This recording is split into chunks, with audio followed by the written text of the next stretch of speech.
ಪಾಕಿಸ್ತಾನ ಯುದ್ಧ ನಿಲ್ಲಿಸಿದ್ದೆ ನಾನು ಅಂತ ಟ್ರಂಪ್ ಅವರು ಪದೇ ಪದೇ ಹೇಳ್ಕೊಳ್ತಾ ಇದ್ರು. ನಮ್ಮ ಭಾರತ ಅಧಿಕೃತವಾಗಿ ಮಾಹಿತಿ ಕೊಡೋದಕ್ಕೂ ಮುಂಚೆ ಟ್ರಂಪ್ ಅವರೇ ಘೋಷಣೆ ಮಾಡಿಬಿಟ್ಟಿದ್ರು. ಎರಡೂ ದೇಶಗಳು ಕೂಡ ಕಾಮನ್ ಸೆನ್ಸನ್ನು ಯೂಸ್ ಮಾಡಿಕೊಂಡು ಯುದ್ಧ ವಿರಾಮವನ್ನು ಘೋಷಣೆ ಮಾಡಿಕೊಂಡಿದ್ದಾವೆ ಅಂತ. ಈಗಲೂ ಕೂಡ ಟ್ರಂಪ್ ಅವ್ರದ್ದು ಅದೇ ರಾಗ ಅದೇ ಹಾಡು.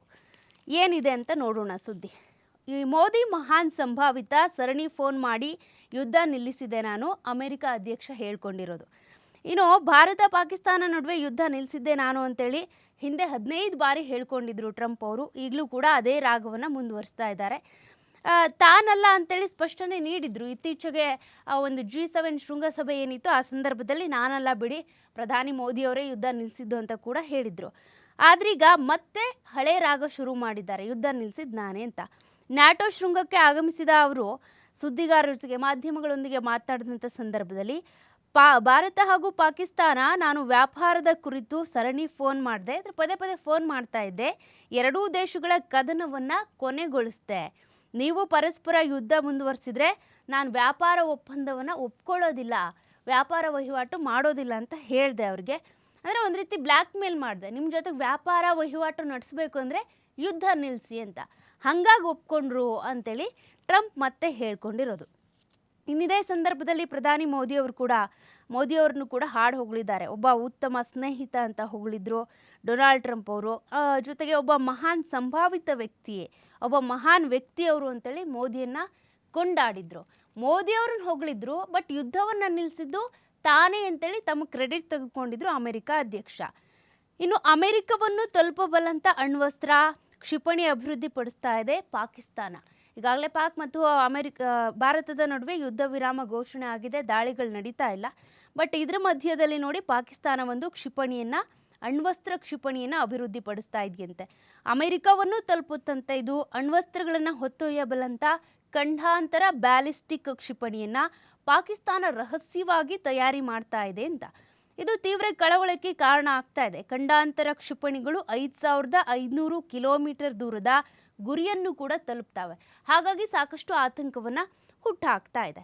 ಇದಕ್ಕೆ ಸಂಬಂಧಪಟ್ಟಂತೆ ಮತ್ತೊಂದು ಅದರಲ್ಲೇ ಡೆವಲಪ್ಮೆಂಟ್ ನೋಡೋದಾದರೆ, ಈ ಕ್ಯಾಪ್ಟನ್ ಅಭಿನಂದನ್ ಅವರನ್ನು ಸೆರೆ ಹಿಡಿದಂಥ ಪಾಕಿಸ್ತಾನಿ ಸೇನಾಧಿಕಾರಿ ಉಗ್ರರಿಗೆ ಬಲಿಯಾಗಿದೆ. ಈ 2019ರ ಬಾಲಾಕೋಟ್ ವಾಯುದಾಳಿ ವೇಳೆ ಪತನಗೊಂಡ MiG-21 ಯುದ್ಧ ವಿಮಾನದ ಪೈಲಟ್ ಕ್ಯಾಪ್ಟನ್ ಅಭಿನಂದನ್ ವರ್ಧಮಾನ್ ಅವರನ್ನ ಬಂಧಿಸಿದ್ದ ಪಾಕಿಸ್ತಾನ ಸೇನೆಯ ವಿಶೇಷ ಪಡೆ ಅಧಿಕಾರಿ ಮೇ ಸೈಯದ್ ಮುಜಿತ್ ಬುಧವಾರ ತೆಹ್ರಿಕ್-ಎ-ತಾಲಿಬಾನ್ ಪಾಕಿಸ್ತಾನ್ ಉಗ್ರ ಸಂಘಟನೆ ದಾಳಿಗೆ ಬಲಿಯಾಗಿದ್ದಾರೆ ಅನ್ನುವಂಥ ಒಂದು ಅಪ್ಡೇಟ್ ಗೊತ್ತಾಗ್ತಾ ಇದೆ.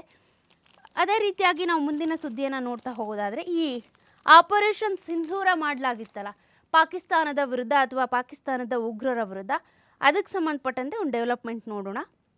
ಈ ಆಪರೇಷನ್ ಸಿಂಧೂರದಲ್ಲಿ ಬಳಸಿದ್ದಂಥ ಬರಾಕ್ ಇಸ್ರೇಲ್ನಲ್ಲೂ ಕೂಡ ಬಳಕೆಯನ್ನು ಮಾಡಲಾಗ್ತಾ ಇದೆ ಅನ್ನೋದು ಗೊತ್ತಾಗ್ತಾ ಇದೆ. ಇರಾನ್ ವಾಯುದಾಳಿ ತಡೆಯುವಲ್ಲಿ ವಾಯು ರಕ್ಷಣಾ ವ್ಯವಸ್ಥೆ ಯಶಸ್ವಿಯಾಗಿದೆ. ಭಾರತ ಇಸ್ರೇಲ್ ಜಂಟಿ ಉತ್ಪಾದನೆ ಇದು. ಈ ಟೆಲ್ ಅವೀವ್ಗೆ ಸಂಬಂಧಪಟ್ಟಂಥ ಅಪ್ಡೇಟ್ ಇದು. ಪಾಕಿಸ್ತಾನದ ವಿರುದ್ಧ ಭಾರತ ನಡೆಸಿದಂಥ ಆಪರೇಷನ್ ಸಿಂಧೂರದ ವೇಳೆ ಬಳಕೆ ಮಾಡಿದ್ದ ಬರಾಕ್ 8 ವಾಯು ರಕ್ಷಣಾ ವ್ಯವಸ್ಥೆಯನ್ನು ಇಸ್ರೇಲ್ ಸಹ ಇರಾನ್ ವಿರುದ್ಧ ಬಳಸಿ ಯಶಸ್ಸನ್ನು ಕಂಡಿದೆ.